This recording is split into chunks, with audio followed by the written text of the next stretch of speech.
Mieli draugai ir kanalų svečiai, šiandieną pakalbėsime apie metų pabaigos ir dovanų energijas. Paskutiniais metų dienos yra ne tik pasiruošimo šventėms metas, bet ir svarbus laikotarpis, kai energetika yra ypač jautri. Šiuo metu apmąstome praėjusių metų rezultatus, paleidžiame praeitį ir dedame pamatus ateinantiems 12 mėnesių. Todėl labai svarbu rūpintis savo energetinę erdvę ir atsargiai rinktis, ką priimame į savo gyvenimą. Mes mėgstame dovanoti ir priimti dovanas. Todėl siūlau jums pažvelgti į tai, kokia informacija slypi tame, ką jums dovanoja. Kartais materialus daiktas, kurį gauname dovanų, gali turėti kitų žmonių energetinę apkrovą. Ši minčių kryptis, įterpta į to daikto aurą, gali persikelti ir į jūsų gyvenimą. Paprasčiausias pavyzdys. Žmogus gali pajusti, kaip krenta nuotaika ar staiga pasikeičia vidinis komforto jausmas. Ir mes galime tam priskirti reikšmę. Tai dėl tos dovanos, kurią gavau. Ypač jei jaučiame, kad dovana mums nereikalinga ar dar blogiau, yra kažkam perdovanota. Natūralu, kad iš tokio daikto nebus jokio pozityvaus efekto gyvenime. Todėl, jei jums neįtin malonu ar nereikalinga tai, ką gavote, stenkitės nuo to atsikratyti, nors tai gali skambėti keistai. Galime pagalvoti apie mandagumą ar išauklėjimą. Tačiau vis dėlto dėkodami, atidėkime tai į šalį ir mintyse sudeginkime tą negatyvą, kurį pajutote iš dovanos. Žinoma, taip nutinka ne visada. Dažnai žmonės dovanoja su meile ir geriausiais linkėjimais. Tai nuostabu, ir tokiu atveju jaučiame tą meilės vibraciją. Norisi tam žmogui dėkoti, apkabinti ir linkėti daug laimės bei sveikatos.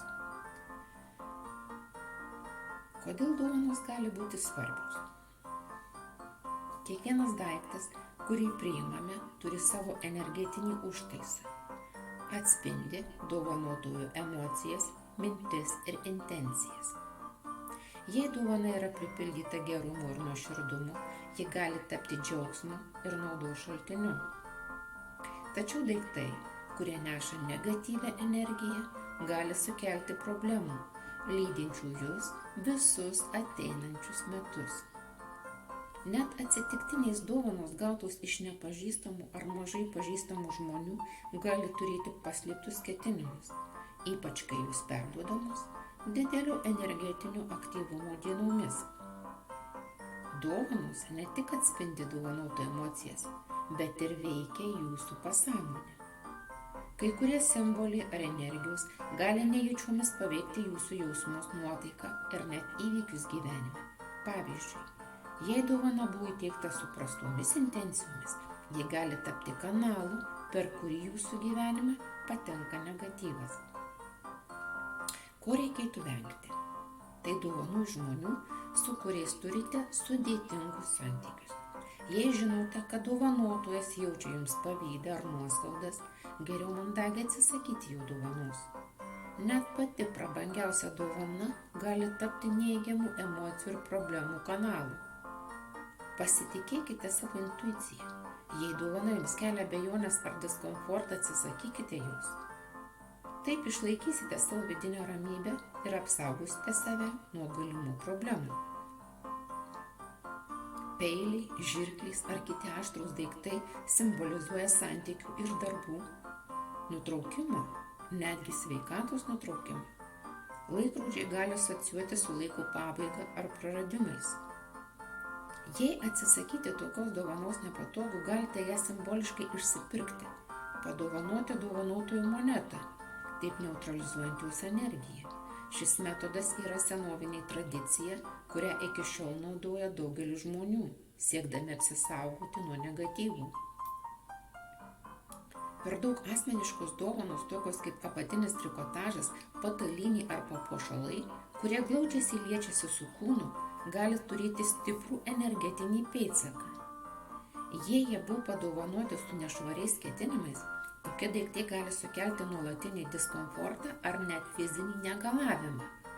Be to, papuošalai tokie kaip žiedai ar apyrankės dažnai sugeria ankstesnių savininkų emocinę energiją ir gali tapti problemų šaltiniu, jeigu jie buvo perdovanoti prieš tai buvusių šeimininkų, arba kurie buvo jau nešioti.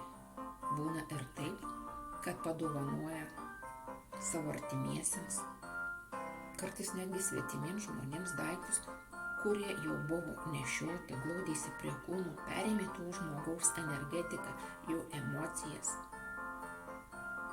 netgi mentalinės mintis kartu gali perdovanoti jiems ne tik astralinės, bet ir mentalinės esybės. Tai yra labai pavojinga. Taip, būna dar dovanos su stipriu simbolizmu. Suvenyrai su kaukolio atvaizdais, ritualiniai daiktai ar daiktai primenantys nemalonius įvykius. Jie gali nešti nepageidaujamą energiją. Net jei tokios dovanos padarytos su geromis intencijomis, jos gali veikti pasąmonės lygmenyje ir sukelti nerimą ar nemalonumus.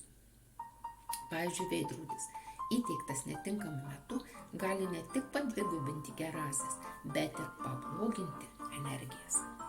Blogąsias sudvigubinti, sutrigubinti. Todėl reikėtų būti atsargiems su tokiais simboliniais daiktais. Ką reikėtų daryti, kad apsisaugoti? Pirmiausia, reikia pasitikėti savo intuiciją. Jei daiktas atrodo svetimas, nekelia džiaugsmo ar tiesiog nesijaučia tinkamas, tai yra ženklas jo atsisakyti. Jūsų vidinis balsas dažnai perspėja apie tai, kas gali būti negerai. Galite atlikti valymo ritualus, jei jums neina atsisakyti dovanos. Galite atlikti valymo ritualą su žvake ar druska ar smilkalu, kad neutralizuotumėt energetinį užtaisą negatyvą. Tai ypač svarbu, jei dovana buvo gauta iš nepažįstamų žmonių ar asmenų, kurių intencijos jums nėra aiškios. Galima mandagiai atsisakyti, jei dovana jums netinka. Jūs visada galite mandagiai atsisakyti, padėkodami už dėmesį ir paaiškindami, kad jau turite panašų daiktą ar nepriimate dovanų šiuo metu. Tokia taktika padės išvengti konfliktų ir išlaikyti harmoniją santykiuose. Be jau minėtų būdų svarbu rūpinti savo erdvę ir emociniu stabilumu. Visada rinkite iš džiaugsmą ir šviesą. Priimkite tik tas dovanas, kurios teikia jums džiaugsmą ir pozityvią energiją. Tai padės užtikrinti, kad jūsų gyvenime patektų tik tai, kas naudinga ir malonu. Dalinkite žiniomis. Pasidalinkite šiais patarimais su savo artimaisiais ir draugais. Tai gali padėti jiems išvengti nereikalingų problemų ir padėti lengviau eiti per gyvenimą, pradėti naujus metus su lengvumu bei džiaugsmu. Saugokite savo erdvę. Atminkite, kad jūsų gerovė yra jūsų rankose ir jūs turite teisę rinktis, kas patenka į jūsų gyvenimą. Naujieji metai – tai laikas naujoms pradžioms ir šviesiems pokyčiams. Tegul jūsų aplinka būna pripildyta tik pozityvios ir kūrybingos energijos.